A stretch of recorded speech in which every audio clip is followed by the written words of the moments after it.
جی جناب، ملم جوا سے واپسی کا سفر شروع ہو چکا ہے، تو جاتے ہوئے تو ہم آپ کو دکھاتے رہے مناظر. سوچا کہ واپسی کے کچھ مناظر کیوں آپ کو نہ دکھائیں. آخر ان مناظر کا کیا قصور ہے کہ آپ کی نظروں سے ہم ان مناظر کو دور رکھیں. تو ہم نے اس کی بھی کچھ ریکارڈنگ شروع کر دی چلتے چلتے. اس سے آپ اندازہ لگائیں کہ ہمیں دوران سفر بھی آپ حضرات کا کتنا خیال رہتا ہے کہ بھئی آپ کو بھی کچھ نہ کچھ مناظر، کچھ نہ کچھ سفر کی تفریح، کچھ نہ کچھ انٹرٹین جائز حدود کے اندر آپ حضرات بھی کر سکیں، چیزوں کو، مناظر کو دیکھ سکیں. کبھی آپ کا چکر لگے تو چلے، آپ کے علم میں ہو کہ یہ مناظر ہیں. تو یہ گول چکر ہیں، دن سے گزر کے آنا پڑتا ہے اور دن سے گزر کے پھر واپسی کا راستہ آپ کو لینا پڑتا ہے. ہم نے انشاءاللہ یہاں سے جانا ہے میاں دم. وہاں کے بھی کچھ مناظر، بہت اچھا علاقہ ہے میاں دم، بہت شاندار. تو وہاں جب قریب پہنچیں گے انشاءاللہ تو اس کے بھی کچھ مناظر آپ کے ساتھ شیئر کریں گے. میاں دم بھی سوات کی ان جگہوں میں سے ہے جو خصوصی طور پر دیکھنے سے تعلق رکھتی ہیں. پکنک پوائنٹ ہے اور ایک بہترین جگہ ہے، بلند ترین مقامات میں سے ہے سوات کے. بہت شاندار جگہ ہے. تو انشاءاللہ وہ بھی آپ کو دکھائیں گے، کوشش کریں گے.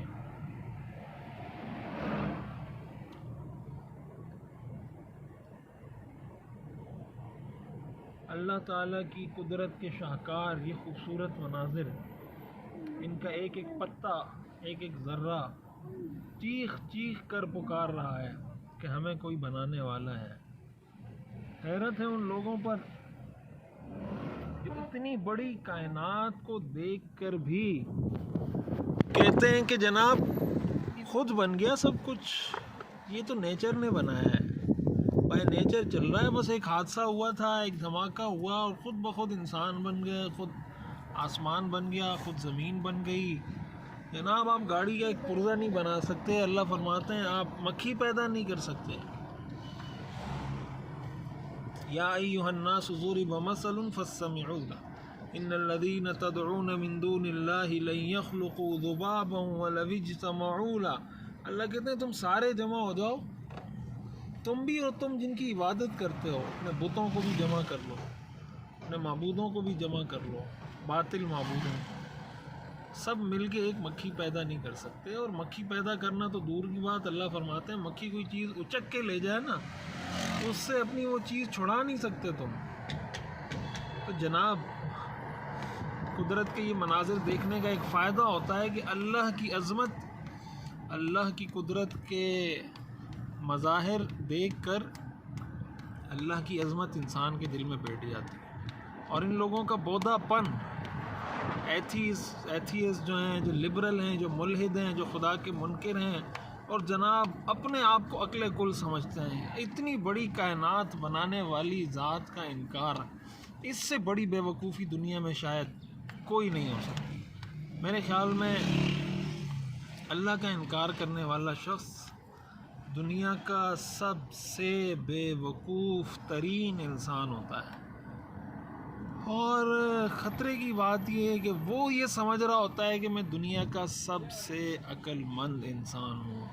تباہی یہاں پہ آتی ہے جب انسان اپنے آپ کو عقل کل سمجھ لیتا ہے، تو اس کے پھر یہ اثرات ہوتے ہیں. یہ مناظر دیکھ کر یقیناً آپ کے دل میں بھی اللہ کی قدرت اور اللہ کی عظمت کی اور اللہ کی کبریائی کا احساس یقیناً اجاگر ہو رہا ہوگا. آپ پہاڑوں کو دیکھیں، آپ پتھروں کو دیکھیں، آپ بہتے ہوئے چشموں کو دیکھیں، دریاؤں کو دیکھیں، ان لہلہاتے پہاڑوں کو دیکھیں، سبزے سے بھرے ہوئے، پورے سبزے کی چادر پہنی ہوئی ہے ان پہاڑوں نے. کبھی یہ برف کی چادر اوڑھ کے بالکل وائٹ ہو جاتے ہیں، کبھی جناب یہ سبزے کی چادر اوڑھ کے بالکل اتنے سبز کہ سیاہ معلوم ہوتے ہیں، کبھی ان کی گرینری کا کوئی اور رخ ہمیں نظر آتا ہے. سبحان اللہ، ایسے ایسے مناظر کہ انسان کی عقل دنگ رہ جائے۔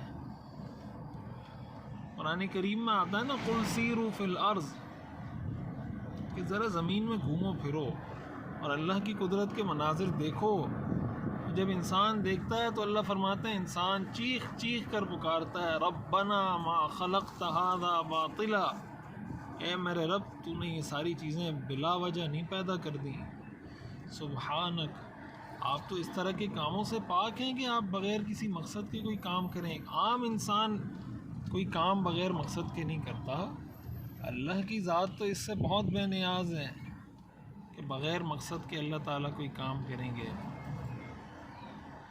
اللہ کی عظمت، اللہ کی قدرت کا احساس جب انسان کے دل میں ہوتا ہے، اس کا ایک بڑا فائدہ یہ ہوتا ہے کہ انسان کے لیے دین پر چلنا اور جناب قرآن پر عمل کرنا اور اللہ کے احکامات کو تسلیم کرنا آسان ہو جاتا ہے۔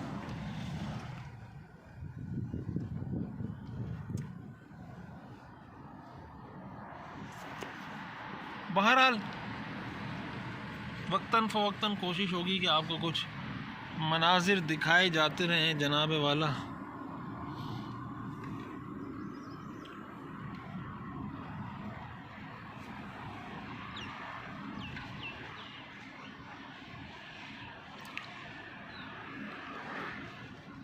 دیکھیے جناب